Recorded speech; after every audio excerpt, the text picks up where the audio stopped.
Daryl Powell's head. Can't find Daryl Powell's head. Where's Daryl Powell's head? Probably not a bad thing. It's not going well, this, is it? No, it isn't going well. But that's to be expected. I think that's what we have all the time now. This is the new norm. This is rubbish. It's not rubbish. It's 4020. We're supposed to be live, but he's not live. He's not live again. 1 week we managed to do it live, and then it's fallen apart. But I blame the software and the person running it. Phil Kaplan is here. Forfar Athletics #1 fan, apparently. Well, it was to remind me to thank Alex for sending the Forfar Athletic face mask. Because I think we mentioned it on the show once that everybody has a favourite team in the Scottish leagues, and yours is Dumbarton. Dumbarton, yes. Paul's is Hamilton. Stirling. He's Stirling. Yeah.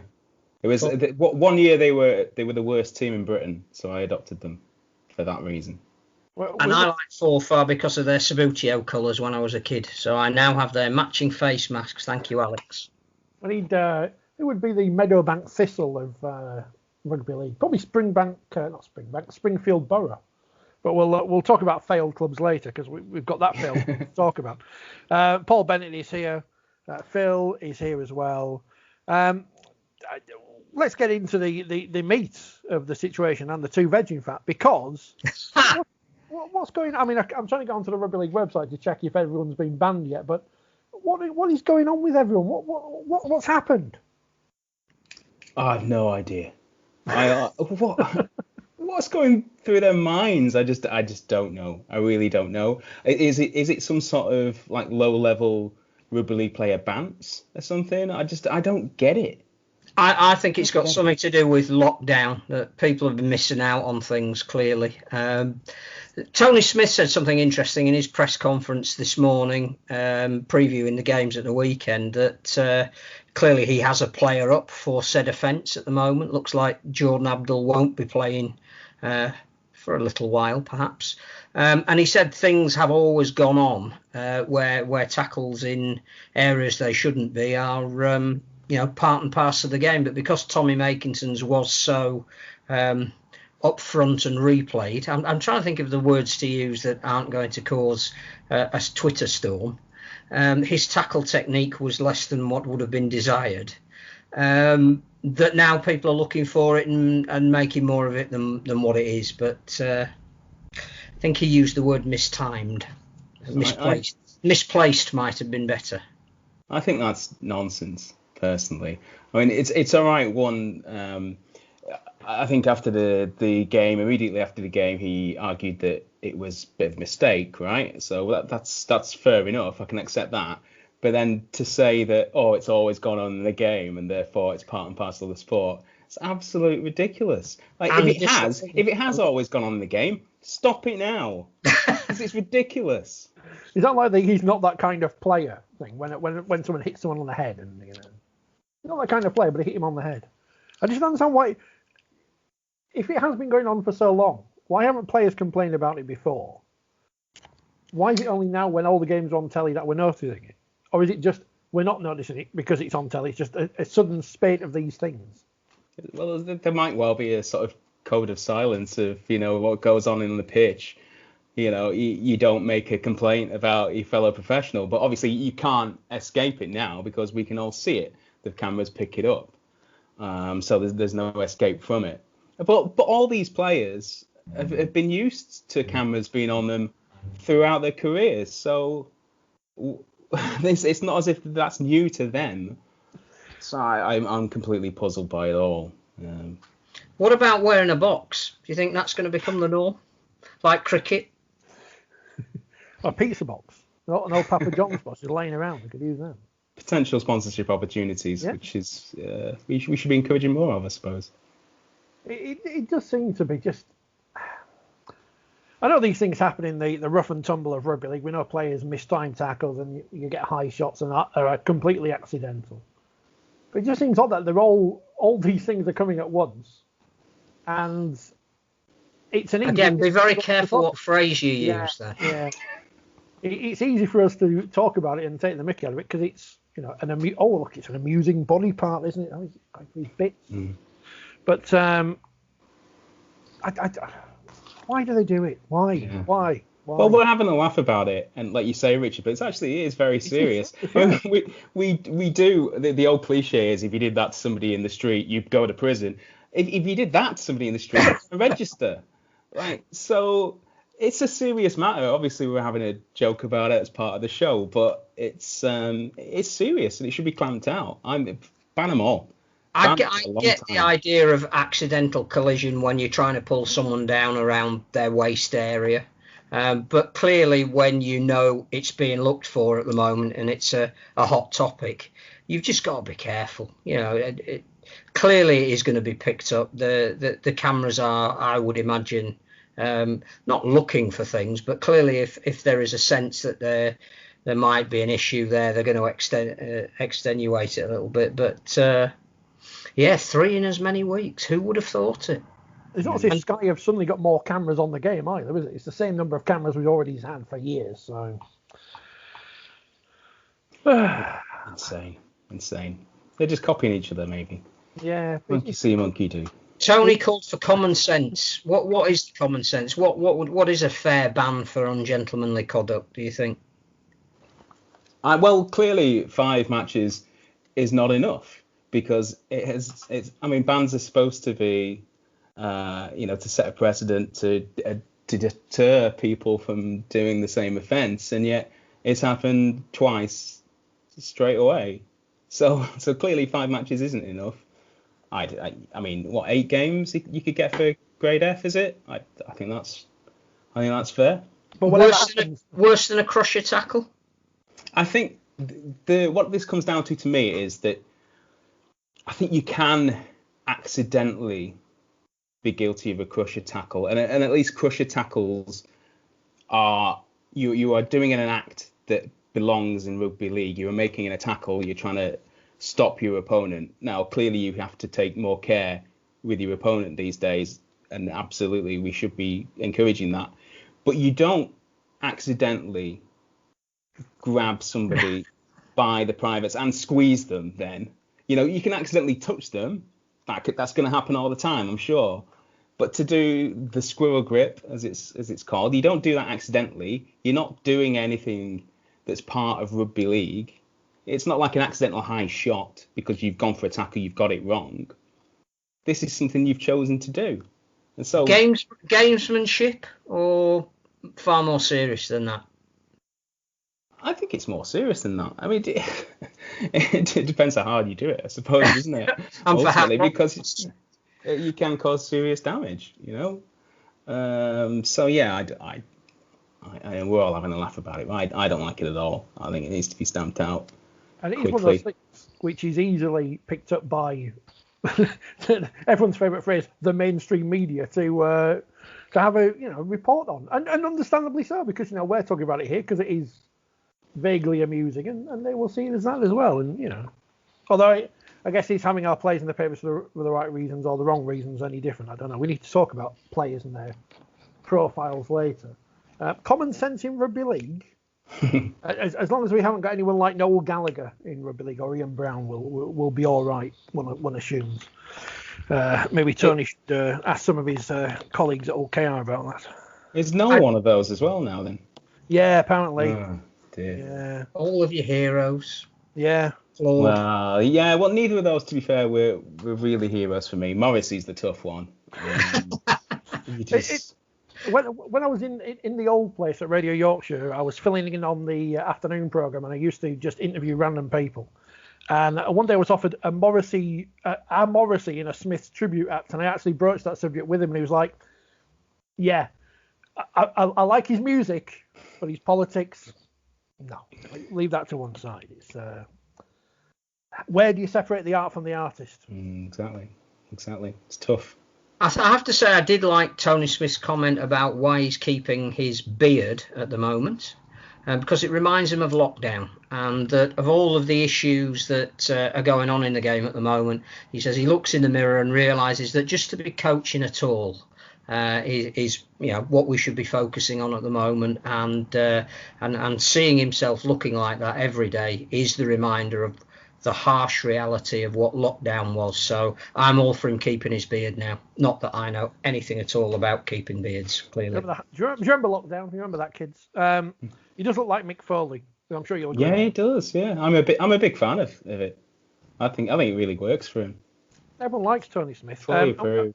And he's right. We should feel, I don't know if grateful is the right word or lucky.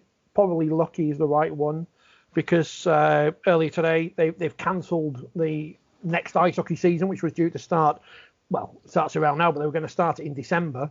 They've realised there's no way they can get it to be financially viable for a sport where I think the average attendance is 3,000, but some are a lot bigger and some are smaller. They can't work that sport with crowds being less than 75% capacity. I think that's what they said in their release today. So we should be lucky we're seeing any sport at all. I know it's not ideal. It's not the perfect situation. I've not been to a game where there's no one there yet. I've been watching on TV. It's not ideal, but at least we have our sport to follow, albeit at the top level at the moment. I think that there's two other things there. One is clearly the EFL have put out a statement today saying the next 48 hours are crucial for the survival of some of their clubs. And, if we are going to compare ourselves to anyone at all, it perhaps would be maybe League Two, perhaps League One for our bigger clubs in football.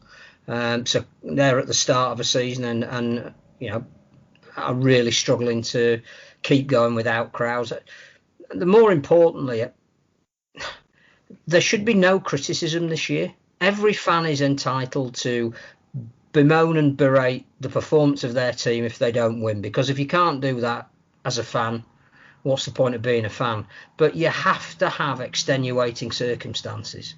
And we've said it a lot on this programme, I think all of us between us, that there has to be greater tolerance this year, that what people are being asked to do and the circumstances they're having to do it under just make it almost impossible to judge them. I still find it amazing that, clearly you've had a near normal NRL season, but it's the highest number of coaches have been dismissed in their 112-year history in one season. Is it 5 of them have gone this year out of the 16? We see it with all clubs that lose. Oh, that player's rubbish. This coach has got to go. He's been there too long. And just forget it. Forget it. If we can get through this season, points percentage is terrible and it's not fair and it depends who you've played. And no, if we can get to a season that has some degree of meaning attached to it, a minimum of 15 games, then let's go for it and take everything at the moment as a positive because we're there. I'm convinced it's going to be Warrington's year, because if they win the title this year, everyone can say, well, it doesn't count. So you can have that, but we're not counting it. It's like people say Liverpool, no, you didn't really win the league, even though they'd won it months before they actually consider. No, there's no fans there. None of this counts. It's harder. It's actually harder. You speak to players and coaches, and Wigan's Adrian Lamb has said today that one of the things that inspired them over in Perpignan this week was playing in front of a crowd. Now, clearly it was a hostile crowd, and it was great to hear them booing a referee, because that's what you're supposed to do as the home crowd. It was great to hear that they were singing Catalan ole ole ole as their team ran out. And trying to intimidate the opposition. But Adrian Lamb said that actually that really fired up his own players, because they realised how privileged they were to be in a stadium where there were some fans. So, let's all have a sense of perspective this year. Please, everyone. You mean like the letter in the paper blaming James Child for Wakefield losing to Hull last week? Yeah, and I've even seen Castleford fans this week saying, has Daryl Powell been there too long and his team selection was wrong? And, just like, get a grip, people. Not like that, though. But not a Squrriel. Oh. Yes. Yeah, I was surprised at the Power thing. I hadn't had any wind of that at all until I'd seen a tweet from Liam Watts, I think it was, basically backing him as you'd expect. And yeah, that completely puzzles me. Absolutely, I don't see that at all. I completely agree, Phil, with everything that you just said. To the point of Warrington, Richard, I wonder if Warrington fans, if you offered them now, this is the year you win the grand final, whether they actually want to win it or not. Like if they can't go, like would they want this to be the historic win, or would they actually just prefer to wait till they can be there? What, another 50 years? We'll ask the Warrington fans. We'll stick a poll out on Twitter. Would you, if this is your year, is that okay? They are level at the top, of course, on 72.73% with St Helens and Wigan. I assume that points difference is the splitter after. I didn't bother reading the press release because I wasn't bothered about the detail, because A, we're just getting through the season, and B, of course, this is the best way. We said it last week. So, of course, we think it's a good idea. I don't understand the moaning. Catalans are 3 games behind. We saw Leeds play at the weekend. Was it 7 players taken out late? Yeah, I think 3 who would have played and 4 who would have been in and around the squad. But, I think the thing about that was the players who knew that they were waiting for the result of a test drove over to the ground themselves. They weren't on the team coach just in case it did come up as a positive. And the coach didn't know whether he was going to be able to select those 7 players, 3 who were earmarked to be in the team. So again, factor that into everything when you see how a team plays. And imagine that you cannot select your team until the hour before kickoff, when you've got to put your team sheet in. It's virtually impossible circumstances to be working under, and that affects every single team. Sean O'Loughlain was supposed to be playing for Wigan this week, couldn't get on the plane because at the last minute, Track and Trace said he'd come into contact with somebody who may have needed a test. Well, I just have. How can you look at somebody like, for example, Mike Cooper, who played, was it 72 minutes when Warrington played Hull, and backed that up by playing 80 minutes, a very short time afterwards this week? You tell me that if they win the grand final, he's not entitled to his medal. I think whoever wins the competition this year will be as deserving as anybody who's ever won it because of what they've had to go through. So, yeah, you don't want to do it without your fans there when you waited so long to celebrate it, absolutely clearly. But it's no less valued, I don't think. Mentioned Daryl Powell, and he, after the game on Sunday, had plenty to say. If I'm clever enough, I'll edit it in here when people watch the show later. You look at what October looks like. If you actually look at what October looks like and November looks like, then this is what is going to happen. And we asked for more subs, or some of the coaches did. Some of them decided it won't be an impact, but I'm telling you here and now, it is going to be an impact, and it's going to be really difficult for teams when you get to October and November. So if the coaches that complain that are saying we don't need more subs are in the Challenge Cup in October, then good luck with that, because that's going to be really difficult. And I'm thinking about the players, because I can remember what it was like. It was a long time ago, but I can remember what it was like to play the game. And playing sort of 6-7 games in a month is going to have a huge impact on players' bodies. And I think we've got a World Cup at the end of next year, and the off season and pre-season is going to be shortened. And I'm thinking about the players and the long-term health, and England winning the World Cup as well. I'm thinking about that. I'm saying there needs to be some careful consideration given. He wasn't very happy giving one-word answers at the start to some fair questions. It wasn't as if the questions were, my level of terrible. I wasn't asking them. But he was obviously not happy because he's had to have his players back up, as Hull did as well, with 72 hours between games. I don't want to say rest, because it's not rest really, is it? No time to heal. He's been knocked out of the Challenge Cup. We're in a season where, as he said, if you win more than one trophy, you perform miracles almost. And as he says, the games are going to come thick and fast. The later we go in the season, it's been back loaded for that, for when the crowds hopefully can come back. And as he said, we've got a World Cup next year. We've got a short pre-season, a short off-season. There does need to be more understanding, but people aren't. They're acting as if this is a normal season. It's anything but. Yeah, absolutely. I mean, that's fans, though, right? As Phil said, it's part of the fun is to be able to moan about stuff. If they're serious about it, then yeah, I kind of worry. You just got to, take it for what it is at face value. We are trying to keep this sport alive right now, and anything that can get us through to the end of the season as almost a placeholder to get to next year. We have to accept that, and you have to accept that the standards of your team aren't necessarily going to be at the level that you would expect normally, especially when they've got to play 2 games within 72 hours, as you know, in Castleford's and Hull's case. So yeah, I think we've all got to be a little bit more forgiving. I guess there's a mechanism with the points percentage. If we get to a point whereby we think for player welfare reasons we might have to shorten the season a little bit more, we can do that now.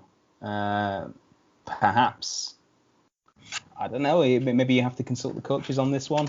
I suppose we have our obligations to Sky. It's a difficult issue to resolve to make everyone happy. But listen, the players, the coaches also, like the fans, have to take it on the chin, and you have to accept some things aren't going to be ideal.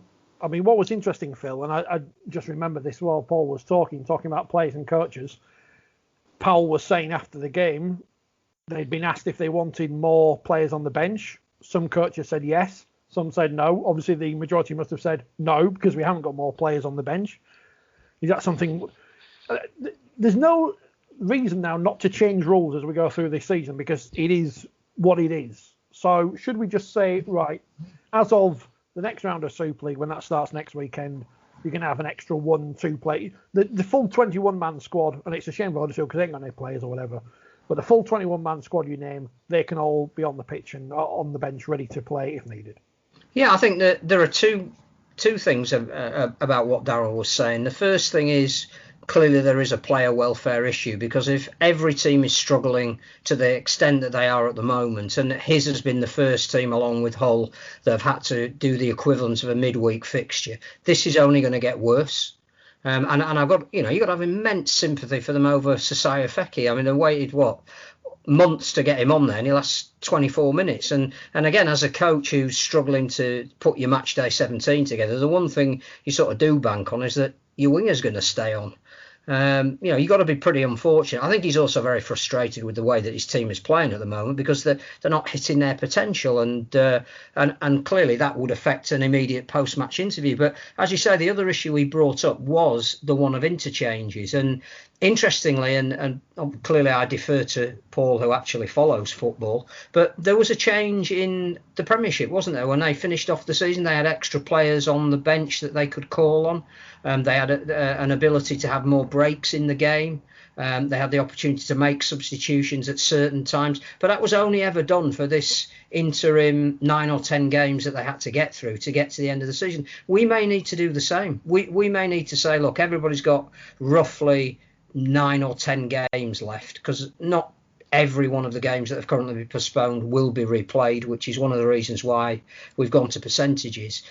Maybe the number of interchanges in a game doesn't change, but the ability to use more players and spread that load and put somebody on from your 21-man squad who is more positionally attuned to the people you're actually losing. So if you've got, 2 hookers on your bench and one of your hookers who started the game goes down, you can change your rotational policy to suit the circumstances of the game. Now, I think Daryl's got a real fair point in that, and nobody is going to be upset or annoyed. I think the other issue, again, is you don't want to see too many kids thrown in. It's a really fine line between giving them an opportunity and how great it is to see some of this emerging young talent, but you don't want to have to put it all on at the same time. And people, criticised the Leeds signing of Brett Ferries, and I thought in the game that he played this week, coming off the bench, was exactly what Leeds needed. He played extremely well. He was experienced. He knew the calls and the way that the team wanted to play. Probably was better to stick an experienced guy on at that stage in a game than a young kid who it might have harmed his progression. But to have that ability to choose among your 21 who you put on and have some extra latitude, that is the debate we should be having, particularly as we brought in the new rules long into this season start. We were a quarter of the way through this season when we changed the playing rules, and that has a massive impact on the recruitment you've already made. You can't do a lot about that. Australia were 2 games in, so there was a fair amount of latitude in changing that. a lot of the coaches didn't want that change to 6 again, and now you can see why. What Phil says about not playing too many kids, I think he's right. Perhaps with the idea of an extended bench, maybe there's a way of saying, okay, you can have a substitutes bench of 8 players, but 4 of them have got to be academy players, or you have some sort of quota. So you can't, if you're a stronger team like a Warrington or a St Helens, have your 20 top class players to go against poor old Huddersfield who've basically got nobody left. But if you say that this is a chance for academy players who have played under a certain amount of first team games, then that might be a way of getting them a bit of game time, bit of experience without going over the top, and also resting some of your key players. I don't know, that might be a terrible idea. I've just made it up right now, giving it no thought whatsoever. But you're on the RFL board then. I think the other thing about it is we need to look at HIAs, because although they don't count as substitutions unless a player can't come back, I think there should be this greater latitude with an extended bench, that if somebody goes off for an HIA, you can put someone on in their position. We don't have that at the moment. If it is your winger that's going off for 15 minutes to be tested, then it would be great, I think, for the shape of the team if there was someone on the bench who covered the wing and 3/4 positions, rather than you had to stick a hooker back out there, because that's all you've got left. So I think we do need to be cognizant of the fact that things, as they get even more hectic fixture-wise, are probably going to have to change with regards to interchange. And I'm glad Daryl's brought the subject up. I think for him, it's a shame that it's always a shame that you bring something up when you're talking on the back of a couple of defeats, because people seem to think, there's a touch of sour grapes in there. But I don't think there is in this case. I think he's making an extremely valid point that we need to do something about to preserve the players. They are putting in some ridiculous shifts at the moment, and they're not getting the credit for it. And it's in every team. 60 odd tackles a game is becoming the norm with the 6 again rule, and that isn't a government policy that you can only be with 6 people again, apparently. Unless you're ground shooting. Yeah, indeed. I'd consider actually extending that beyond HIAs as well, to include any game-ending injury in the first half. I think you've got to give a limit on it in the first half, because obviously you can get to 60 minutes and then you've gone down with a groin injury that I've got to go off, get this fresh guy on for 20 minutes. But if you extended it to all injuries, within the first half, I think that would cover a situation like Fecky, where he hobbles off after 25 minutes and you're a man down, that you then can call on an additional sub. I think that would be pretty sensible at this stage. I think the other thing to bear in mind is that we all love the sport. We'll watch it if it's played at 3 o'clock in the morning on the moon with 6 aliens watching it. Whatever it is, we're the wrong people to ask about the sport, because we passionately love it and care about it and want it to survive and be the best it can be. But I think if we're being honest, the more games you cram in at this time with lack of training and having come off a long break inadvertently, the standard, however you measure that, is going to fall.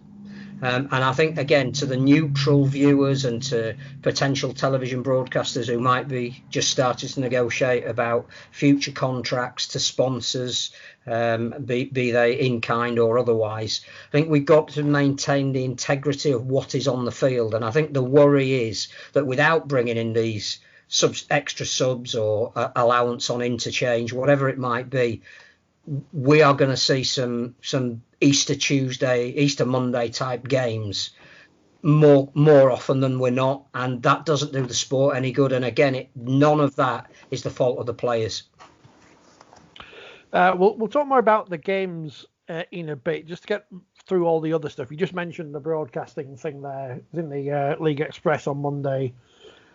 2 tenders have been put out, apparently. One for Super League, which is worth billions of pounds, and one for pretty much everything that's owned by the Rugby Football League, which includes the Challenge Cup and the Internationals and the Championship and League One. And I assume the Women's Super League, but no one knows where that quite fits, even though it's got the Super League name. It belongs to the RFL. Well, whatever. The Super League deal seems it seems obvious where that will end up, doesn't it? Because BT have shown no interest in rugby league to date, have they? Or are we all pinning our hopes on people on the internet saying, oh, well, Channel 4 lives in Leeds now, and Amazon have just bought International Rugby Union. So I was very disappointed. I watched 2 episodes of Steph's Packed Lunch, and there's been no mentions of rugby league. So those campaigns from people on Twitter have completely failed. And their studio's in the middle of Leeds. I don't know. I'm on the high horse again. I'd be stunned if Super League was on anything other than Sky Sports beyond 2021, personally. But I guess we've got to go through the pretense that other people are interested. I mean, you mentioned that Rugby Union's on Amazon Prime and a couple of live games on Channel 4, and the highlights of some of the cricket has been on the BBC. And do you know what amounts have been paid for any of this? Well, the interesting thing with those cricket games on the BBC, and they made a big song and dance about it. And don't get me wrong, this is not an anti-BBC thing, as people taking us. They made a big song and dance about having these games. They had 2. It's not as if they had a full series or anything. They had 2 matches. But have they paid for, and has the amount that they have paid for, has Amazon Prime laid out what Rugby Union would call a significant amount of money, or are they the only people that are picking stuff up at the moment because it's so cheap? I think that Paul's 100% right that, our broadcast option for Super League will be to maintain our relationship with Sky. My only worry, reading some of the things that Sky are going through at the moment, is that if I was on their negotiating team and I knew I was virtually the only party in bidding, I'm not sure I'd be going for a hugely inflated amount, if at all. So I think, it's very difficult to negotiate with only one party.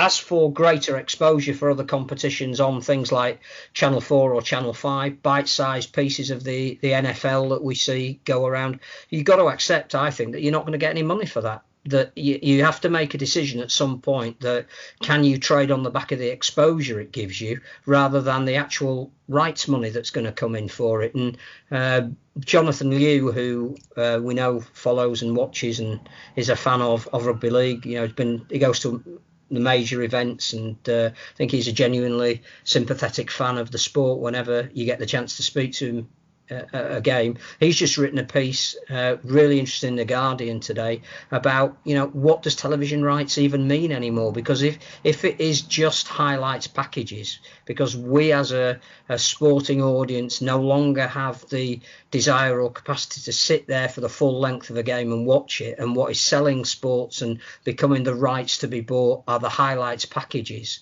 then A, there's not as much money on those, but B, we need to do something about the ones that we produce, because we've got some brilliant acrobatic stuff that we can sell. We've got some Squrriel grips that we can sell. We've got some other stuff that we can sell. But at the moment, we're geared up to, here's an 80-minute game. What would you like to do with it? And I think we're going to have to be cuter than that. It almost, I'm trying to think of the right way of putting this. But when we talk about people, and we'll get back to the actual deals in a moment, you bring up, making stars of the people who are acrobatic and the big hits and this and that and the other. Unfortunately, the most famous person involved in rugby league at the moment is Rob Burrow. He's the one with the highest media profile, and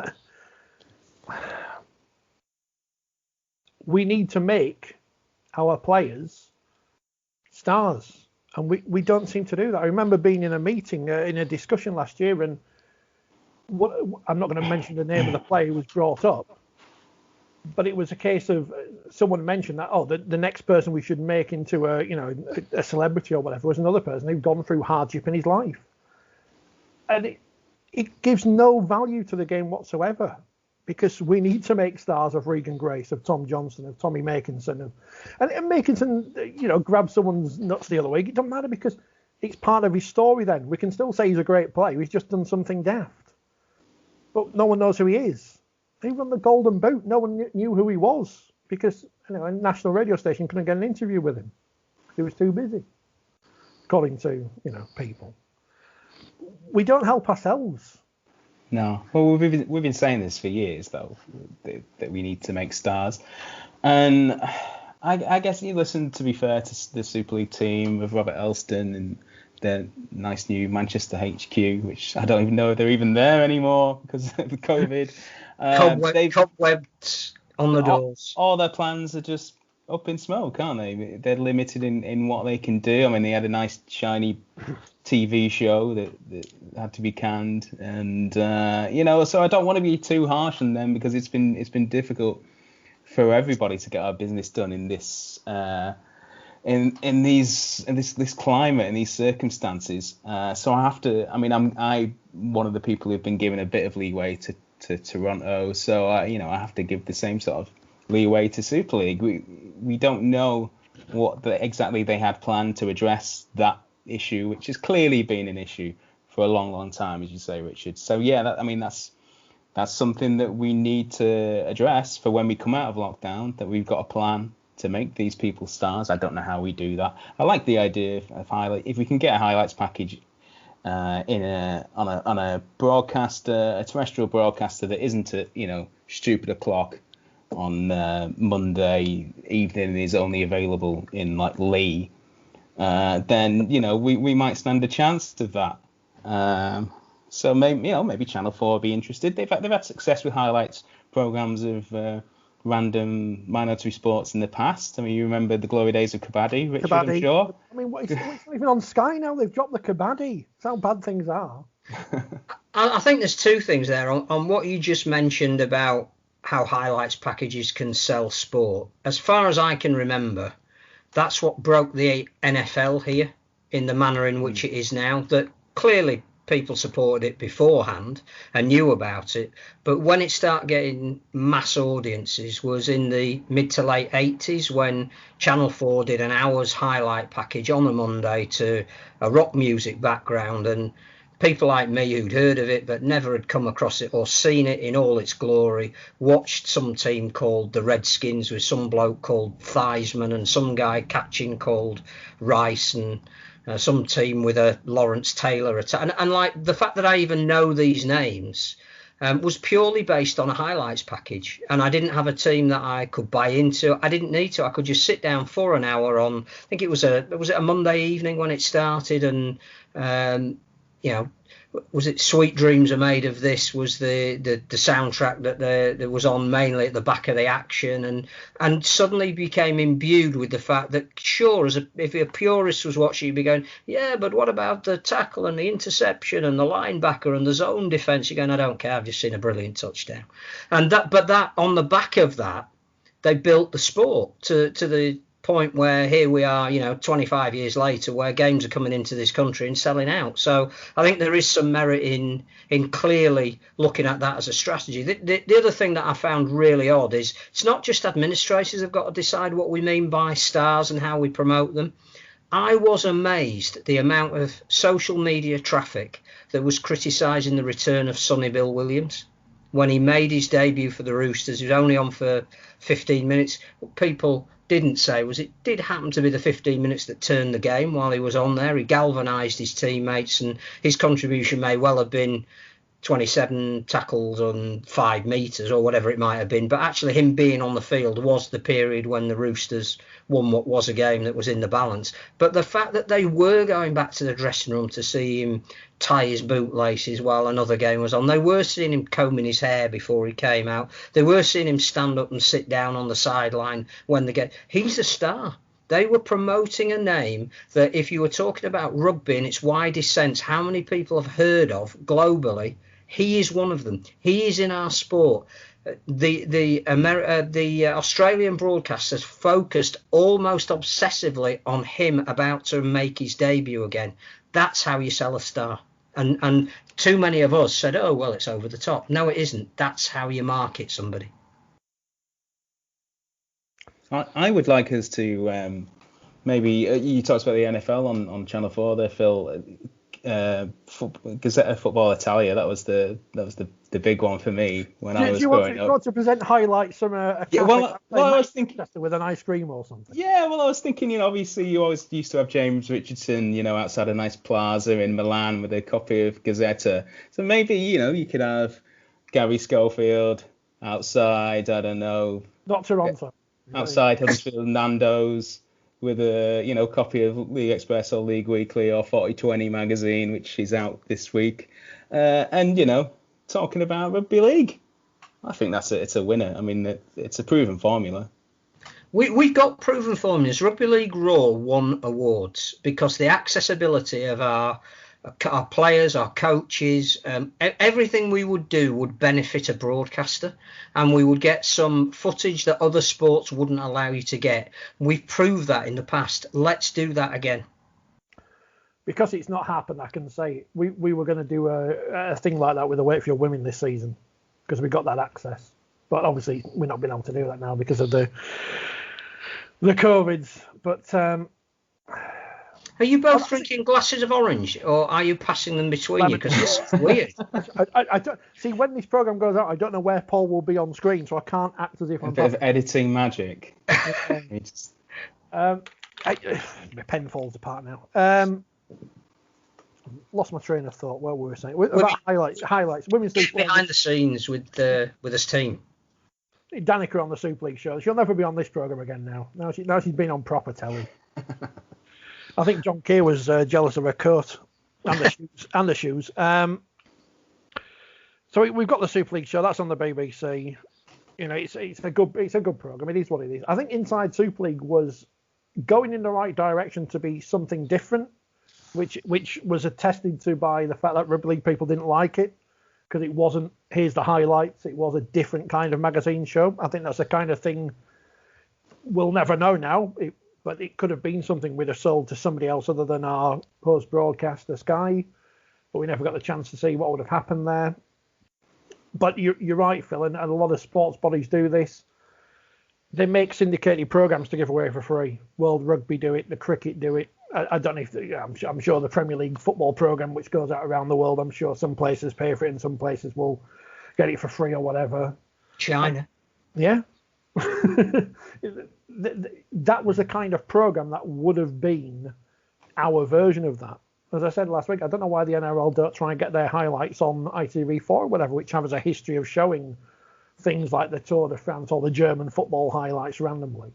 There are opportunities for us, and the one key here that I haven't mentioned yet, and yes, the big one is money. The other is visibility, and that's why it's important that the Challenge Cup and the internationals are on the BBC. And the World Cup's on there next year.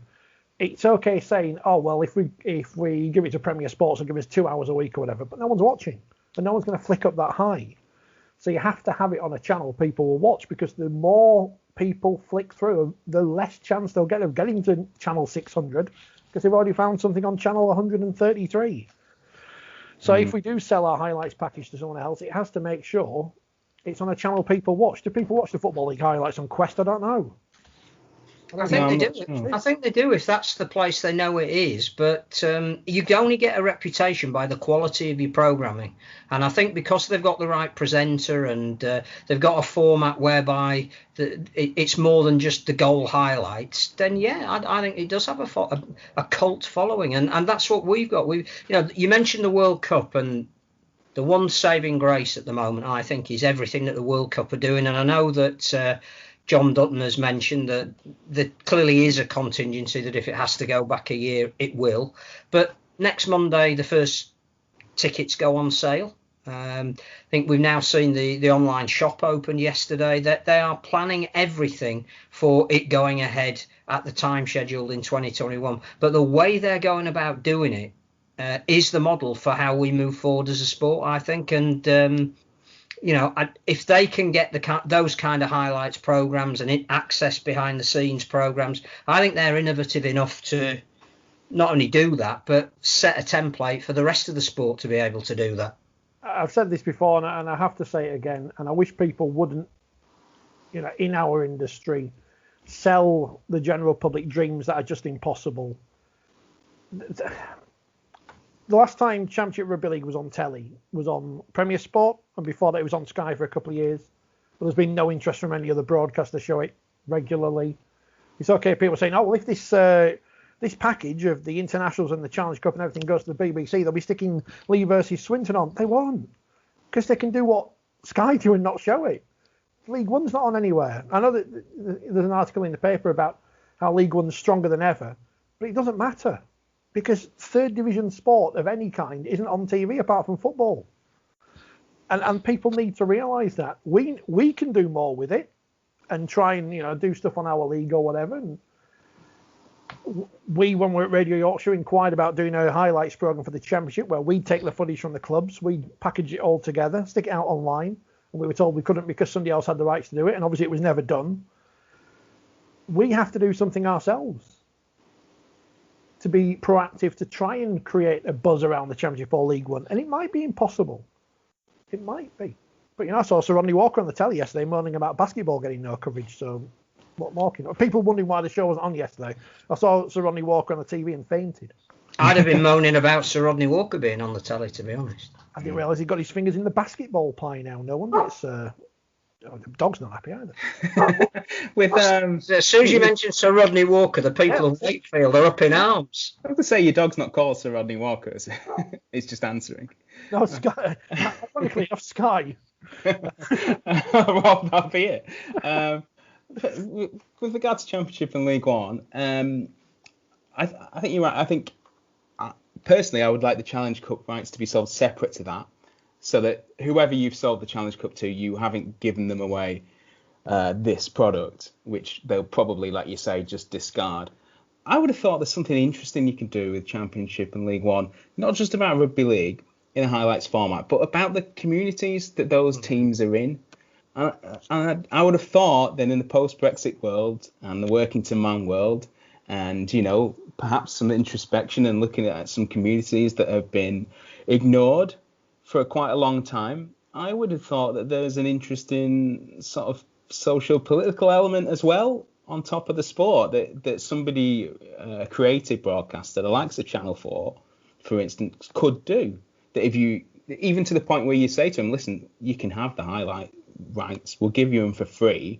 We'll also give you this access if you come and film our players and around the towns, the fans, speak to the fans. I think that would make an interesting programme, not just to us, but to people outside. I don't know, maybe I'm kidding myself on that, but I would have thought that would be interesting. It's like all these communities, many of them who voted for Brexit, and this is life in those places, and it's also giving you the sport that means so much to those communities. Again, I've just made that idea up on the spot, but you can have it for free, RFL, if you're listening. Make it a soap opera. Exactly. Yeah, I mean, you see so many formats like that are just in general life, but I think if you added a sporting element, it could work, I think. I agree. What do I know? Well, don't forget, once in 1965, ABC Weekend Television showed an amateur game which involved, was it Roger Millward or something? And everyone says, oh, well, that's great, we can show amateur rugby league on TV because it happened. Was that the same year that Dinah Rigg was on the telly? It might have been, might it? That was a great set of photos that was found by Tony and Sky Sports. Those were brilliant. And Leeds lost. What's going on there? I'm assuming she was a loiner because she was in the South Stand there. Yeah. But, and she's from Doncaster, so glory hunter. And went to school in Pudsey, which, of course, is just down the road from Headingley. Oh, there you go, then. I didn't realise she was a rugby league fan, but you learn all these things too late. Could have got her to do some promotion for us, but never mind. What else is on my bit of paper I've written here? Oh, Toronto. Oh. And this is to hit Paul where it hurts, so to speak. The fit and proper persons test, which obviously Wigan Athletic are big fans of at the minute. Oh yeah, we'll take over your club. Oh, actually, yeah. Shouldn't we now be saying, as a sport, David Argyle, you're banned now. You can have no further involvement in this sport because you didn't pay your players or anyone, and now we're in this mess. Yeah. I'm just throwing it out. I don't know. I don't expect that he's going to try and come back, though, is he? I don't know, but yeah, perhaps if he does come back with another club idea and saying, "Oh, I can do this, this, and this," we're well within our rights to say, "Well, no, you can't, can you?" He's proven that he's not up to the job. Yes, Richard, you can, but I don't think it's necessary. No, I think there are two things to say about the investment in Toronto. The first one is that it would appear that the new owner and whoever his consortium is wealthy enough to take this on. That even the very smallest amount of due diligence, looking at his business record and the companies that he owns and has set up and the volumes of money that they have made over a significant period of time, I think the word we could use is minted, particularly in a rugby league sense. So in terms of does he pass the ability to put resource into the sport? Yes, he does. I think the other thing is that in David Argyle's mitigation, not that he needs me to stand in his corner whatsoever, is this could only go ahead because he is prepared to write off his personal debt at the moment. So yes, there is clearly an issue about how he's handled the business in the last few months, that it was in existence, but he's not looking for even a penny in the pound return on the 17 million that he's invested, and to walk away having said, like to be fair, Dr. Kukash did at Salford, that yes may disqualify him in the future, but he's also, let's not be too revisionist about rewriting history and paint him as the Black Knight in all of this. He put money in where nobody else would, and he's not asking for any of it back. So I just don't think there's an economic argument to make about whether they should come back or not. The argument is, what does the sport want, and if it comes back, what ramifications and implications does that have going forward? Because the sport itself has to take 125 years worth of blame of not having a strategy for expansion. I just want to ban people, just in general. I'm very draconian. So what do we do then? We're going to find out, I think, next week after, when they make the decision. We've got 11 teams in Super League at the moment. We need to have 12 next year. Is it going to be Toronto, Paul? Are we going to let them back in with their tail between their legs and no players as they have at the moment? Are we? I don't know. Should we? I would say yes. Are we? Yeah, I feel like if we were going to move on from them, we might have drawn the line already. So the fact that it's taken this long, and then the fact that we've allowed a new owner to emerge, suggests to me that we will continue with them. And not least because, what's the solution otherwise if you want a 12-team Super League?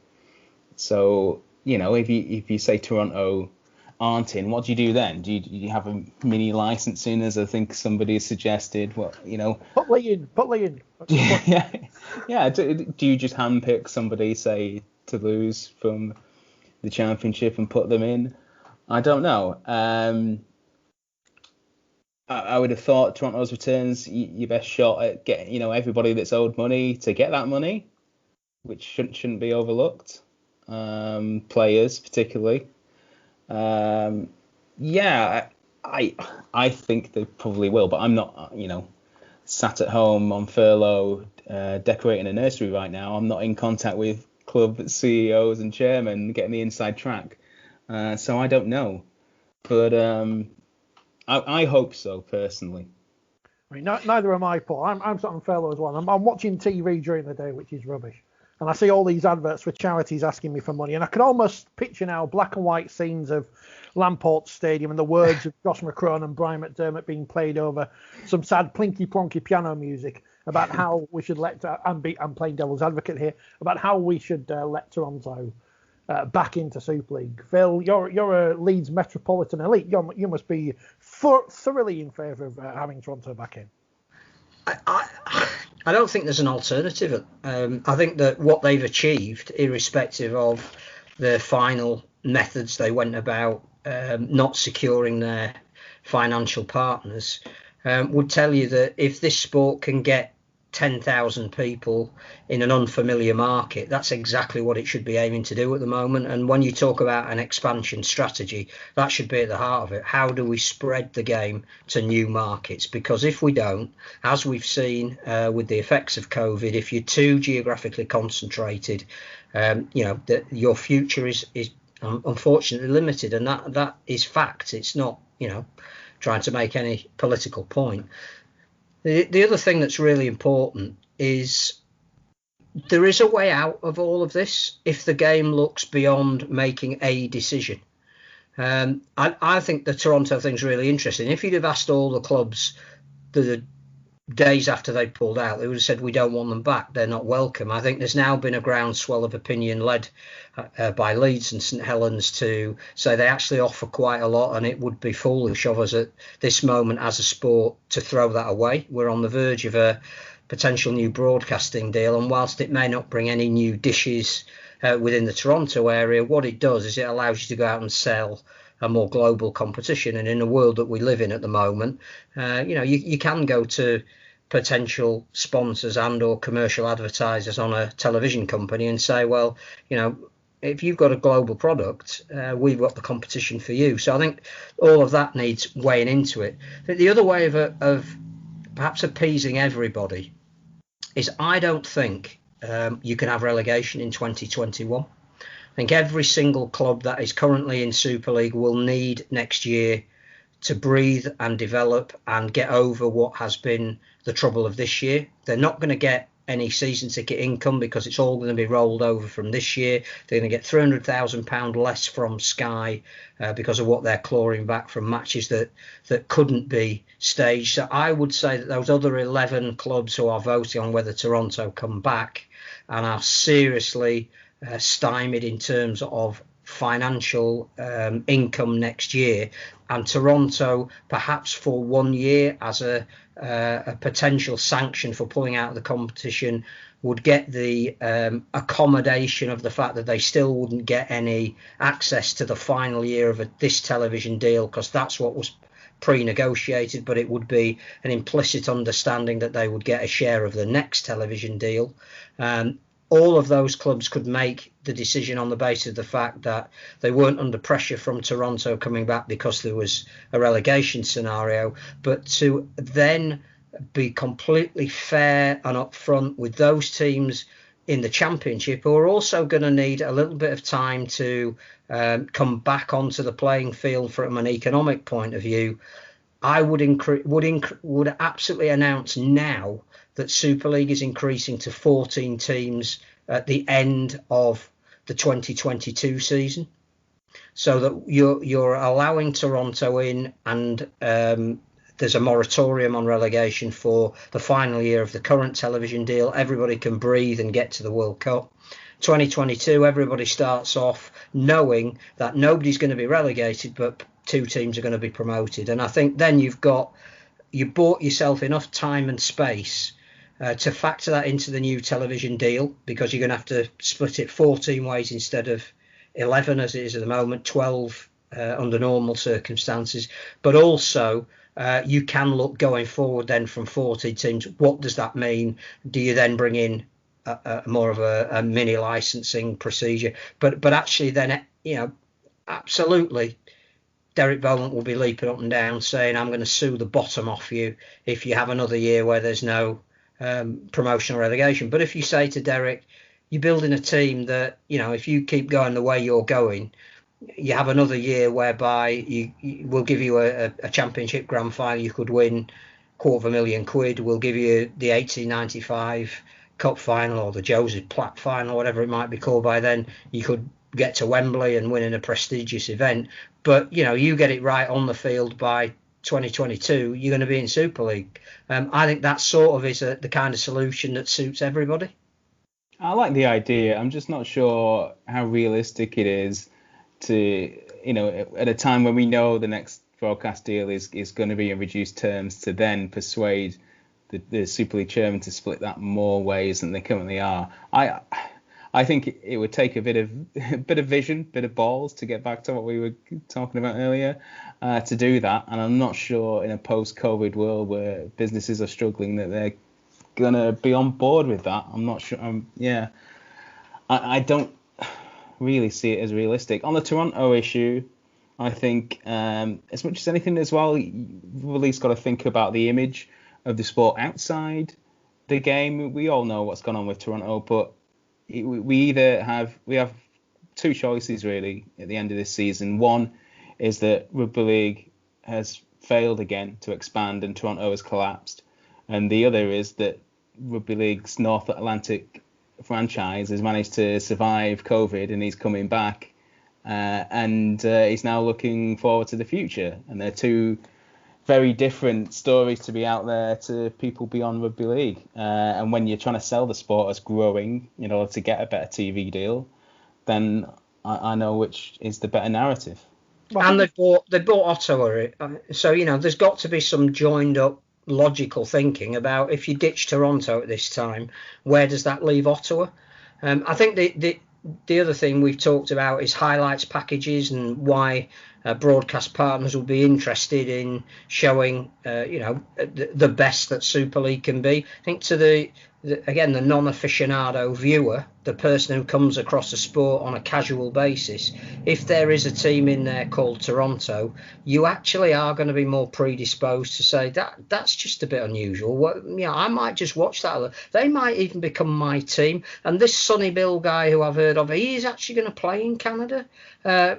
He may not. I don't know. I mean, he's a shareholder of the team, and it might be in his interest to end his career out there and keep them financially up and running. But if you are serious going to sell your sport to different partners in a different format, you need to offer them something different. And the only thing we've got that is different is Toronto. And this is where I have to keep. It's like drip, drip, drip with me, and the things I keep saying. Eventually, hope they get through to people. When people say now about the broadcast deal, well, what are Toronto going to bring in terms of money from North America? No, don't think now. Don't think next year. Think down the line. Because I keep using the comparison of the CFL, and there's another sport that's had to cancel their season, the Canadian Football League. If we put a team in Leeds, would broadcasters be paying money to show their games? No, because no one knows what the Canadian football is in this country. Much like in Toronto, people don't know what rugby league is, or didn't know what rugby league is. I do wonder, Paul, if they are, and they've made mistakes. I'm not excusing them of their mistakes, but if, in a sense, and I guess this is what Squrriel mentions in his column in the paper, they are being tarred with the brush of failures in the past, of Scarborough, of Mansfield, Nottingham, of Kent and Southend or whatever, all clubs who never had a chance of succeeding. Are Toronto being tarred with that brush because we've seen these failures before? Yeah, and I don't think that's fair. I read Scully's piece comparing them to South Wales and Mansfield Marksmen. I mean, listen, I don't remember Mansfield Marksmen. I'm a bit younger than Gary. And me. Thank you. Yeah. Well, I was trying to skirt that issue. Okay. Yeah, it's fine. Did they ever get 10,000 on a regular basis? They were never going to. No. And yet Toronto are getting healthy crowns on a regular basis already. Also, Mansfield, Scarborough, they're not big sporting areas in any sport, let alone rugby league. Toronto is an established, massive sport market. So you can't compare the two. Similar in North Wales Crusaders, Wrexham, or Bridgend as they started out as. They're not comparable markets. So, yeah, I think you're probably right. Yeah, we've been burnt by expansion many times. And understandably, people see the same thing happening and think that, yeah, it's exactly the same and it's just as futile. And then I'm not sure that it is. The initial reaction from the people of Toronto to turn out and show an interest suggests that it isn't. Up the Pirates. As they say.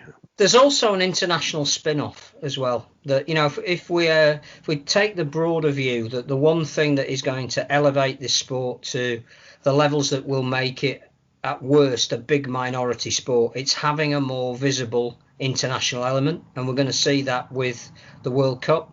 Well, if you're ever going to take a World Cup to North America, if you're ever going to improve the fortunes of an American national team, and let's face it, that is where there is some money. So you say that any American teams in a world championship, but in an American accent, clearly, they would they jump at it, if they could be world champions of anything. But that's only going to happen if you start putting clubs in their neighbourhood. And on the back of that is a development policy, which takes a huge amount of time. There are some good points made by Squrriel in his column, by the way. It's just that everyone picks up on the headline-grabbing comparison with Scarborough. I was talking on Twitter earlier to Toronto zealot Sandy, who was a bit upset about that. But I like Scarborough. I feel like this is Scully's Bondi or Bondi or Blackpool moment. Listen, Scarborough's got plenty going on. It doesn't need rugby league. It's already a world-class destination. The home of the Stadium of Chips, or it was. That's now half of it. It's in Featherstone, of course. I think that's all the news, because we'll get on to another bit of news when we talk about the games, I think, unless there's anything I've forgotten. And the big bit of news from the week is top 4020 TV viewer and Huddersfield Giants coach Simon Woolford will soon be top 4020 TV viewer and not coach of Huddersfield Giants, Simon Woolford, because he's off at the end of the season, in news which, well, has been rumoured for a while now. They lost again by a point to Leeds. Bloody Leeds again. They do this all the time, having led 10-0. Are we surprised at the news? Well, not surprised because we knew it was going to happen, but the theory behind it, I guess. I guess I'm a little confused as to what the theory is. Like I say, my finger's not exactly on the pulse right now. So I know that Simon Woolford's been linked with a job in Australia to Penrith. How much of that plays a part? How much is it about Huddersfield being unhappy with results and performance? How much is it about Huddersfield wanting not to pay as much money as a coach? Is that play a part? I don't know from Huddersfield's perspective. I'm surprised from the pure sporting point of view of he is building a team. He brought in a new playmaker for this season. There was some progress, I thought, prior to lockdown. These are difficult circumstances, as we mentioned earlier. You have to be a little bit forgiving for some of the results, I think. They've had terrible injuries as well, to key players that have meant that they've had to put, inexperienced players, at least at this level, in key positions. So if it's a completely sporting decision of, it's time for another reset to get someone else in, then yeah, I am a bit surprised. If it's the other reasons, if it's part financial, if it's part ambition on Simon's part, I can sort of understand the mix. But yeah, I'm a little surprised, though obviously, like you say, we all knew. So I think doesn't it go back as well to why would they get rid of Paul Anderson? I mean, it's 6-7 years ago that they were won the League Leaders Shield. They were perennials in fighting for the playoffs at the right end of the table. They got to a couple of cup finals at Wembley. They'd started a process of young players coming through and then seemed to reverse that and want to buy expensive overseas players that perhaps they didn't get a return on. I'm not sure Huddersfield as a club know what they want to be or how they want to go about being what they want to be. I find it odd that there's no continuity around the place. Andy Kelly's clearly doing a great job with bringing the next generation of kids through. And I think, you look at any team that has brought through a group of young kids together, there is a period of time where they have to lose together before they win together. They have to learn together. They have to experience things together. They have to have a coach that believes in them. And I think the amount of youngsters that Simon has given an opportunity to over a period of time so that he can have a look at the ones that he thinks can do a job for him, the style that every coach that comes in wants to play. If you're always upsetting that every couple of years, I don't know where your philosophy is as a club. Clearly, Simon, when he first came over here, didn't have his family with him. That must be really difficult as an individual to come and work halfway around the world and not have access to your nearest and dearest. Clearly, he won't have come cheap. But I think he said, which was quite telling, he saw this as a 3 or 4 year job. And he needed to go through a process with the job, and he's being dispensed with after 2. Now, that might well be partly his decision. It might well be partly Huddersfield's decision. But who are Huddersfield going to get that isn't have to start again? And I don't know what they're trying to achieve. He seemed to me like a good fit at that club. And they seem to be moving forward. But I think this takes them back a couple of steps. Maybe they'll get Paul Anderson back. Maybe Huddersfield are the new West Ham. They'll just keep. And they're doing well. Employing David Moyes. Yeah, maybe they'll do that with Blue. I don't know. Scully's West Ham. No. I thought you could say Scully's going back there then. As well, he could do, couldn't he? He knows Ken. Yeah. I know Ken. I'm trying to see if any bookies have got prices on who's the next Huddersfield coach, because that's always worth losing money on. He's betting on next managers and next coaches. I don't know who's available. Are they going to look at some of the Championship? Well, yeah, are we thinking the obvious, assistant coaches in the NRL, or is this the time, global pandemic and all, and making cutbacks to give a chance to a younger British coach? I tweeted that. Lee Radford. I was accused of clickbait by asking that question. Which NRL assistant coach will it be? Well, I thought that was a fair question. Well, James Ford has been linked with the job, but again, I think the club, whoever they are, be it Huddersfield or if we were talking about any club at the moment, they need to know what the land's going to look like over the next couple of years. Because are you going to be fighting against potential relegation? Are you going to have less money to spend overall, which means you're going to have to rely more and more on your youth and academy squad? Till you know what the roadmap of the sport looks like, it's very hard to bring a coach in, either from abroad or at home. It's very hard to give a young coach a chance if they're going to be under enormous pressure to get their message across very quickly, because there's a massive financial incentive to stay in the Super League. If that is what you're going to have to do, then you might have to go for somebody who's got an established track record. You're Sam Allardyce of Rugby League. But does that help the club? Do you ever move forward if you're just treading water? I don't know. Who is the Sam Allardyce? I was just going to say that. Who always keeps getting jobs? Who are those coaches? I'm not sure there is a direct comparison. Rugby League, often you lose your job and you're sort of out of it for a long time, aren't you now? Kieran Cunningham, where's he now? You're done, yeah. That wouldn't happen in football. No, statue with some headphones on. That's it. But Leeds won 13-12. Luke Gale dropped goal. To have that performance with all those players out missing, as we say at this point, it was quite a good performance from Leeds, Paul, to come back from 10-0 down. Showed some intestinal fortitude. Yeah, I thought they did really well. I mean, Richard Agar was a bit down on the performance in his post-match interview, certainly the first half, which, fair enough. But I thought in the circumstances, it was understandable. Second half, I thought they were good. They fully deserved the win.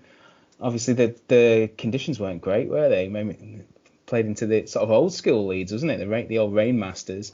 But they handled that better, kicked better second half. And then, they've got the clutch players, haven't they? Luke Gale pops up with a drop goal, as he's done on many occasions. And that makes the difference. Yeah, I felt sorry for Huddersfield again, though. Was it three times now, isn't it, since the lockdown, to lose by 1 point? And I did wonder if is it a mentality thing with them, or have they just been unlucky? I'm not quite sure. But Leeds, from on the flip side, their mentality to win the close game was proven twice now against Huddersfield. I know you've mentioned it, Rainmasters. I'm going to channel the energy of Scully. I've not mentioned him enough today. Leeds are going to do the double because they are the Rainmasters. They are the fourth in the table, so they can win Super League from there. They're in the Challenge Cup quarterfinals at the weekend. They're going to win everything. Leeds are going to win everything. Glory.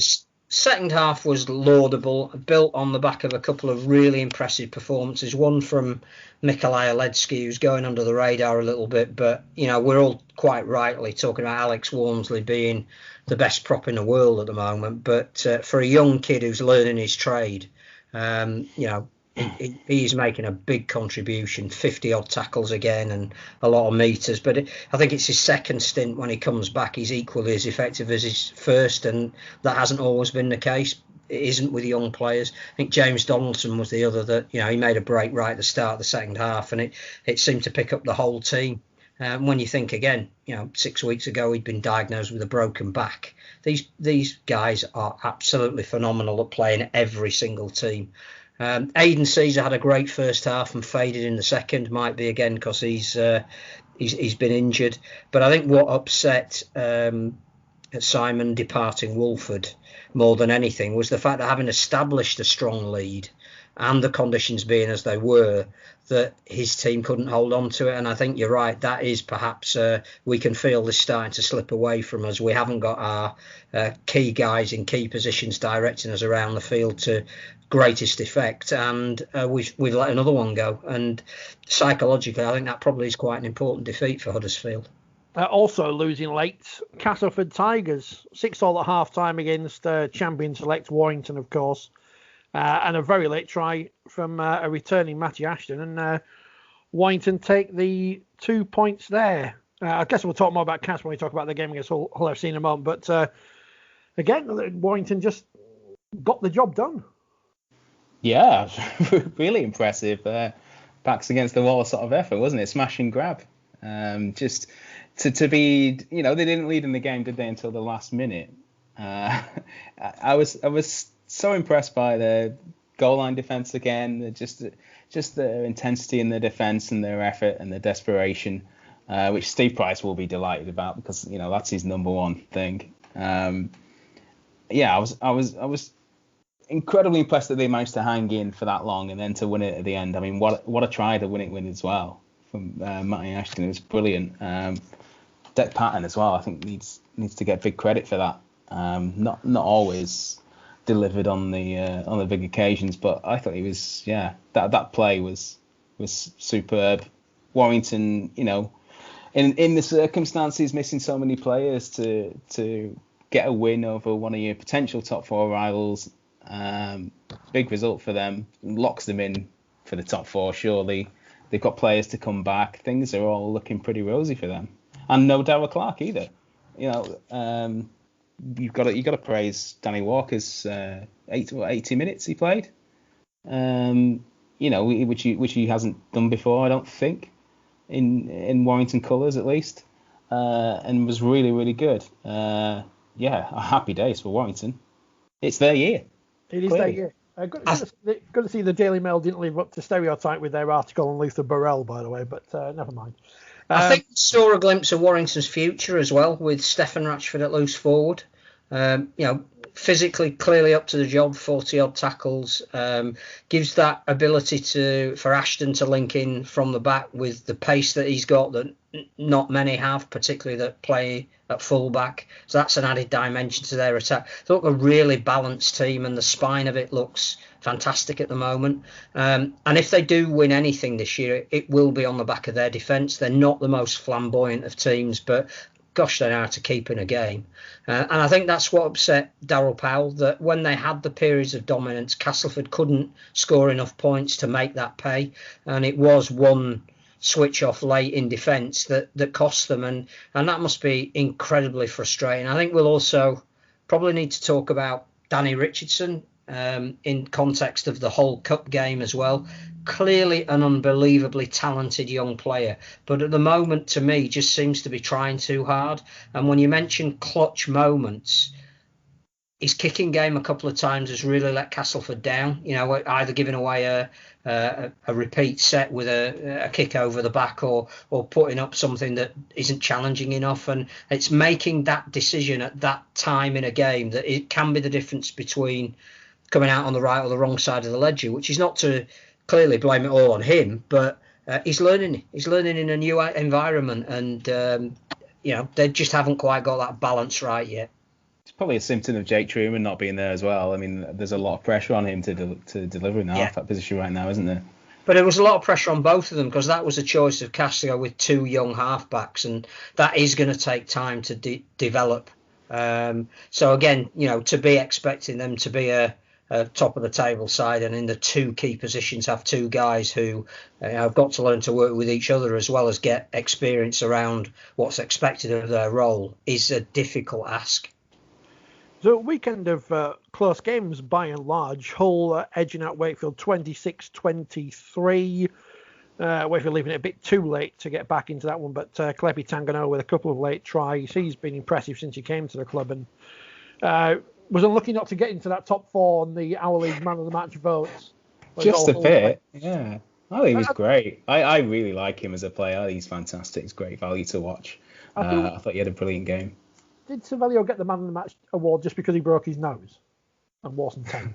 I thought he was good. I'm not saying he was terrible. Or remember that time? What's he called? The French fella. He's at Toronto now. Was at Hull. Maloudi. Hakim. Yeah, remember when he won the All League vote because everyone just voted for him even though he'd had a shocker? That was a great. I love Hakim Maloudi. He's brilliant. He's properly entertaining. Not always for the right reasons, but he's one of my faves. Sonny Bill's best mate when he was at Toronto. But Hull, important win for them. Some of their young players are really relishing the extra game time that they're getting at the moment. And I thought, the likes of Jordan Lane, clearly not just for his try-scoring exploits, but, looks like he's turning into a really good, versatile Super League forward. That clearly, again, hooker-wise, they are, I think, easing Danny Houghton out of that role for the full 80 minutes, and that seems to be working for them. Their issue still is halfback, and Kelly's now going to be missing, Sneed's missing. If ever a time is for Jake Connor to stand up and take on the responsibility of leading a team around with nobody to detract from, it's your team, you do it, it's now. My worry for Hull at the moment is Jamie Shaw. He just seems to be getting so many head knocks. I have a real concern in terms of player welfare that, and I'm sure they will be doing absolutely everything they can to look after him and make sure he goes through all the protocols. But at the moment, he's a little bit like Lance Ahaya towards what became the end of his career, that he's looking a bit susceptible at the moment. And I wish him nothing but well, because clearly he's another talented guy with the city at his heart. A really good first half, didn't he, as well, in the cup game before he went off. And presumably he can't play against Wigan now, presumably. Wouldn't have thought so, no. My favourite criticism of any team must be that of Hull Kingston Rovers at the weekend, when people were saying they play too much rugby. They're trying to play too much rugby. I don't know the clues in the name of the sport, but at least with no relegation, as we keep saying, they're going out there. I'm not channeling the energy of Squrriel because he's not here. Vision awareness, playing what they see in front of them, and all those kind of things. If only they score a try from Chase against Leeds, we'll all be on our feet applauding at the weekend. But they nearly knocked off the champion St Helens. It took golden point extra time. Another try for Alex Walmsley, who I was amused that the bookies had a shorter price to score than Ethan Ryan, who scored a couple of weeks before. Although both did score in the end. We don't need to talk about St Helens because we need to keep praising Hull Kingston Rovers, because they're everyone's favourite second team apart from people from Hull. Yeah, I thought they were great. Unfairly robbed of a point, by Golden Point, which I continue to dislike. Wouldn't have mattered under a wins percentage, though. No. What if it's a draw then after 10 minutes? Half a win. I don't know. Who knows? I thought they were excellent. They were great value in terms of entertainment. And the accusation they play too much rugby, I don't think so. They almost beat the best team in the league playing that. They drew with them over 80 minutes. In Golden Point, I think they lack composure. And I think Tony Smith said this afterwards. The game management there was poor. That's where, especially as they had an extra man, that's where I would have liked to see them take it a little bit calmer, play for a bit of territory, put some good kicks in, and then hope for a mistake or hope for a bit of momentum to get them in drop goal range. They didn't do that. I mean, Jordan Abdul had another really good game. I think I'm right in saying he got the ball sort of in broken play on a fifth tackle and did have the opportunity to get a kick away, but then didn't take that, and then instead tried to make something happen. And I just would have liked them to be a little bit more boring in Golden Point, especially with an extra man. But generally, the review of that game is that they were excellent against the top of the league for the second week running, and could have easily have won. I thought it was a great game. Really, really great, entertaining game. Fantastic speed about the game, belied the fact that nothing matters this year because there's no relegation. I think we had in the 4 games on Friday and Thursday, I think it was a total of 7 points, the margin. So clearly it does matter. I thought it was interesting that Tony Smith was critical of his team's defence. So we're all focusing on how brilliant they are on attack and moving the ball, but he was saying they just needed to be a bit steadier in defence and hadn't been as good doing that as they were against Wigan the week before, which as a coach, clearly, that means a lot to him. I think there's one real unsung hero in that whole KR team at the moment. I think Dean Hadley's playing as good a rugby as I've seen him play throughout his career. He is such a positive influence on that team at the moment, and his partnership with Abdul over the last couple of weeks has been superb. They seem to be reading each other really well. Mikey Lewis, brilliant. Everyone's been talking him up, and again, maybe because we don't have relegation this year, Tony Smith's more prepared to give him a chance. If you need the 2 points, you've got to play a certain way to get it. Or you can give a guy an opportunity to express himself and say, you've got to learn from the experience. And, I wouldn't put you in if you weren't ready, but you're going to experience some things that I can't coach you until you're actually out there, like what do you do in Golden Point extra time. Great. I think you're right. Not only are they everybody's second favourite team, but there's a change coming in Rugby League. I think that more people now who are coming to terms with what the new rules mean will be using Hull KR and St Helens as their benchmark. And it is going to be more about promoting the ball rather than safety first. And that can only be a good thing. And good luck to them, clearly, apart from this week, obviously. I know, Ray, Willie Porting's coming home, so that's the other main headline from Rugby League this week. Challenge Cup on Sunday. Both teams knackered because they played on Thursday, but they gave it as an entertaining game. You've missed the league game first before the Challenge Cup. Well, you know why? Because they're not in order in the paper, are they? They're in alphabetical order, that's why. And I was trying to do them. I know we didn't go chronological, but trying to do it. And B, there ain't a lot to say, is it? Because A, I fell asleep when the game was on, and B, or C, I can't remember where I am now. Phil, you criticised on social media, as was I on YouTube, for daring to think that Catalans would win. And obviously they were rubbish and Wigan were great. And Wigan won, so we were wrong again. That's why we got Paul on, because he's obviously pro-Wigan, to tell us how bad we are at these predictions. And we'll prove it further in a moment. But it was horrendous disrespect to predict that somebody might lose a game of Rugby League.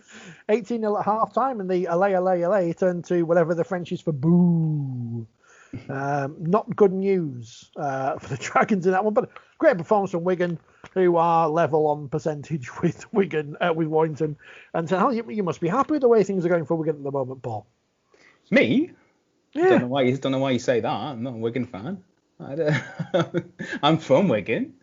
But speaking as the person from Wigan then on the show, I think Wigan fans can be very happy, yeah. With it was a very good response to the previous week against Hull KR when they just weren't at it. They were really good. And again, like Warrington, a win that was built on defending your goal line and taking great pride in your defence. But unlike Warrington, obviously far more convincing. I mean, to go 18-0 up, they had the strike to be able to do that. James Maloney kept plugging away for Catalans, but Wigan had the answers for them. I think it was really impressive. Like proper in football terms, it's your proper away performance. That I think Adrian Lamb was clearly delighted afterwards. I thought they were a bit lucky with that first try though. There was a clear forward pass, wasn't there, in the build-up, and that gets me back to my bugbear of why forward passes can't be ruled on by video referees when you see replays over and over clearly showing that there was a forward pass. But other than that, they were good value, weren't they? Well deserving of the win. Yeah, absolutely brilliant, particularly coming back from the week before when they'd been so disappointing. There must have been some slight anxiety about getting on a plane and going to an away ground at the moment because, it's not the norm, is it? All of those routines are unfamiliar and it's not what you've been used to when you've been flying out to Perpignan. So to do all that, getting up early on the morning and going straight from the airport to the ground and sitting in your bubble and all, 32 degrees as well, which I don't think it's been in Wigan too often recently. Brilliant. Pretty hot today, mate. It was pretty hot today. It was at least 27 while I was doing my painting. Did you nearly take your Mac off? I just thought, again, Sam Powell led it. His enthusiasm and work rate, sensational. Solid everywhere throughout the team. There were no weak links. And the Dragons seemed just a tiny bit overawed by the sense of occasion that fans were allowed in. I think there was a huge weight on their shoulders that because they were the first team to play with their fans behind them, that they had to deliver something. And I think before they realised that the opposition were going to be extremely good, they were 16-0 down and never really came back from that. And I think even Steve McNamara would acknowledge that having had 2 weeks of isolation, it's really difficult, for every club at the moment that is suffering not being able to train, to come back and play at that level of intensity that Wigan started off with. And it's a massive win. I think a statement win from Wigan, and they'll look to kick on from that. You got to feel for Catalans under the new league system, haven't you? I mean, they went top without playing a game, and now they're fifth. All right, easy come, easy go in this new system. The system will work in that the more that you win, the more chance you've got, like in any other season, of finishing in a playoff position. The problem for Catalan, which is not of their own making, is I genuinely don't know how they're going to catch up on some of the games that have been postponed, because it's not the easiest thing in the world to pick a midweek date and schedule it for them to come and play.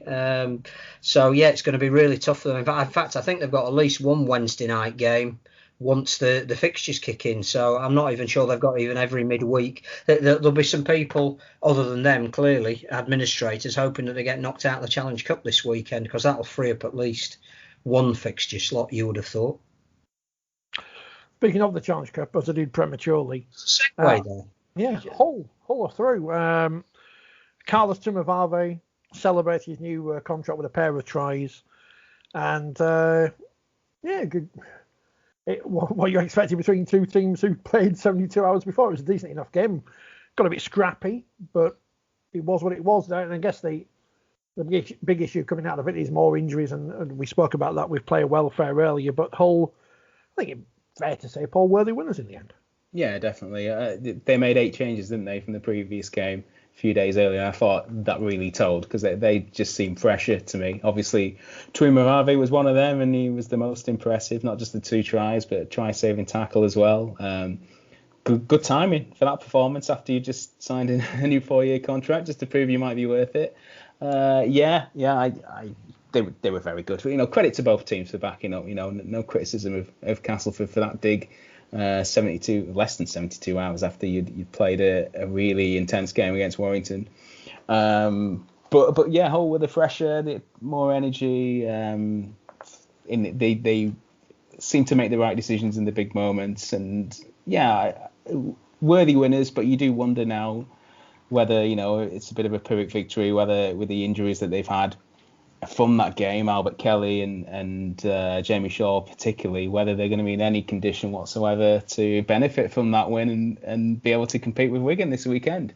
It's tough on them that comes straight after, because I don't know how they're going to be in any sort of state to be really competitive. I think the actual residual image of this game will be so many of the players absolutely exhausted on the pitch afterwards. Particularly the cast guys, particularly people like Paul McShane, who clearly could barely get his legs to work towards the end of the game. He was that exhausted, and as you say, I'm not sure what more either side could have done. Cass made the decision to virtually play their same squad twice running. Hull made the decision to vary it up a bit, and you'd say that on the balance of play, that was the difference between them. That and an interception try just before half time and another try just after that. I think Cass score from from the interception and you go in at 12-10, 12 all, you actually go in at 18-16 down and you're already exhausted. It becomes a much more of a mountain to climb. And then the try that Hull got from the tap restart, again, I think that just great enterprise, brilliant as a neutral to watch two wingers working together in such harmony. But again, a cast defence that, because of exhaustion, clearly had clocked off for that 1 second when Faraimo ran with the ball. I think they all thought, well, if we drag him down, then we've stopped that. There just wasn't enough awareness that he was going to offload the ball to Niall Largo, and that proved to be the game-breaking try. Couldn't fault anybody that played in that game. It was just effort, endurance, desperation, and because of fatigue, a little less skill as the game went on, and no less exciting for that. I just think Cass ran out of steam, and be very, very. They're going to need the week off, but it's very interesting to see how Daryl Powell gets them back up for the remainder of the season. I mean, he wasn't happy on Thursday after the game with the fact that they had to go back to St Helens on Sunday. I don't know why it was there. I'm assuming, and I'm probably wrong, that perhaps because as far as I know, it's the same TV production company who does all the games for everyone. So they may have just left their cameras there all weekend and it's less hassle. I don't know. I'm just speculating. Did the venue really matter, do you think, Paul, of where the game was played? Because it wasn't going to be played at Cast, it wasn't going to be played at Hull, so... No, not really. There's not many places it can be played. No, I don't think that comes into play whatsoever. I mean, driving to St Helens is not the hardship in that, is it, really? It's the 80 minutes that you actually play. Believe me, driving back from St Helens was an absolute nightmare. 4 times diverted off the motorway. Oh. It's good to see that even in this COVID-19 world, nothing's changed with the M62. No. Off the tops through some inhospitable territory in the rain. So I can see why I would have been upset, but that wasn't a reason why they lost. Anything else to talk about before we get on to the predictions? Because I usually have forgotten something, but I think we've covered everything. Are we bothering to do predictions? Is it just so that people can say you got it wrong, even though you didn't know who was playing, or exactly. Whether they'd have COVID restrictions placed upon them after you've made your selection? Exactly. Thursday afternoon, 3 o'clock, our league app. Fingers crossed I get a code, otherwise I don't know what I'm going to do. It's Wakefield Trinity versus Huddersfield as Wakefield make their home at the John Smith Stadium. With number 41, Eddie Batty, about to make his debut. It's almost as if Wakefield have turned into a team playing in the Carabao Cup in football with the squad numbers at the minute. Go on, Phil. Tell me how this one's going to go, because I don't know. Wakefield will win. I think, again, having had a bit of time off to reset themselves, to get a new player in, I think Huddersfield at the moment are just in that horrible place whereby the coach has announced it's been announced that the coach is going back, that confidence again has been knocked by the manner of the defeat this week by a point again. I think if Wakefield can make a fast start, they'll win, but not by many. Yeah, I'm going to concur and say Wakefield. Well, to be smart, Wakefield by 1. It's Huddersfield, isn't it? So I'll go Wakefield by 1. The thing is, on next week's programme, we're not going to be able to talk about this game because no one will have seen it. I mean, I don't know why. I mean, I know there's a deal with Sky, but when these games aren't being shown by Sky, I don't know why they can't just be put on for everyone to watch. I know it's for season ticket holders and this and that and the other, but if you're going to the expense of broadcasting a match, however many cameras the R-League app uses, and the people involved, you may as well put it out there to the largest audience possible. I've been watching football on Twitch. I've been streaming on Twitch. I hope people are following us. We've got about 1 follower, I think. Real Mallorca were showing their pre-season friendlies on Twitch and getting good numbers. Now the league season started, they can't show their games for rights reasons. They stuck a camera on the bench for the whole 90 minutes. You could just watch the bench just sat there, milling around as they lost. Wakefield by 2. Eddie Batty to score on debut. Friday. Good signing. Yeah, it is a good signing. Friday, Challenge Cup quarter-finals. Catalans versus Salford.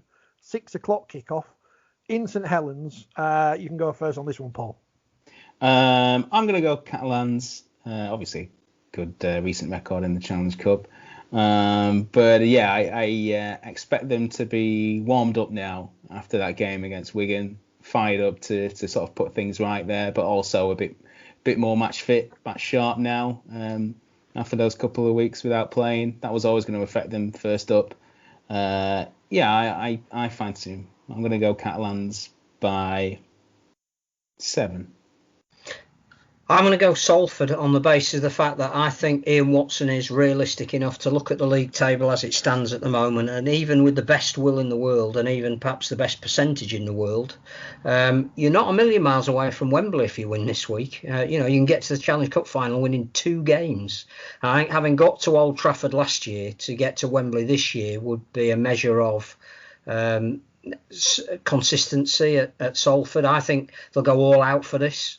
I'm going to go Salford again because they've had I think rests at this time of the season are absolutely massive. So provided they've all been training together and we don't get to hear that 3/4 of them were stood down this week, I'm going to go Salford by 6.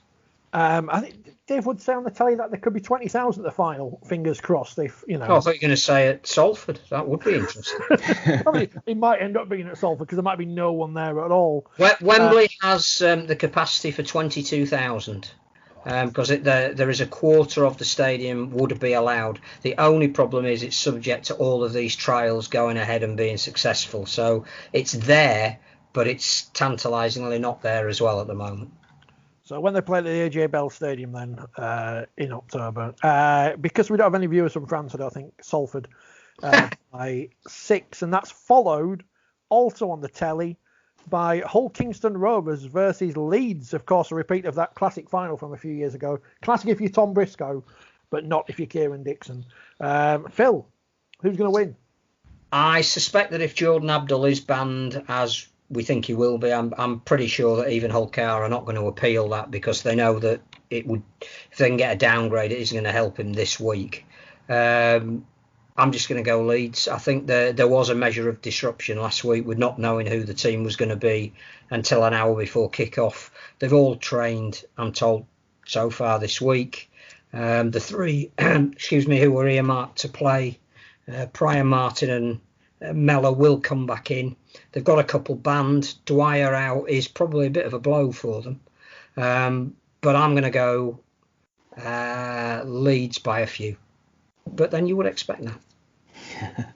Yeah, I'm kind of thinking the same now. If Abdul was playing, if somehow he's not been banned by the time you're listening to this, I'm going Hull KR to win because I've been really impressed with them and they're in good form. But without him, I think he's been important to the way that they've played and also, the disruption that would cause with him not being there. I'll go for Leeds by 4. I'm trying to get on the Rugby League website, but it won't work. I don't know if I've been banned. I'll go with Leeds as well, and I'll take... Could be a high scorer. Yeah. Leeds by 8. No, I can't get on the Rugby League website. Kevin Nakama's appeal's been quashed or something, but that's irrelevant for the moment. But it's irrelevant now because on Saturday on BBC One prime time, St Helens versus Warrington. Go on, Paul. Who's going to win this one? Oh, really, really tough call actually. This, like I said, I've been really impressed by Warrington of late. So there's part of me that has a real feeling about this one that they might be able to overturn Saints. I think I would, from a betting perspective, I'm going to play it safe and say that Saints' 100% post-lockdown record will continue. But either result, neither would surprise me this weekend. I think this could be a really, really good game, really high quality, intense game. I guess we'll see. We don't know the effect of Warrington's missing players recently and whether they're going to be back in the team, and if they are, what condition they're going to be in and how fit they're going to be in and how much they're suffering by the end of this game. I think Saints, they've been playing on a regular basis. They haven't had as much disruption. I'm going to go for them by 8.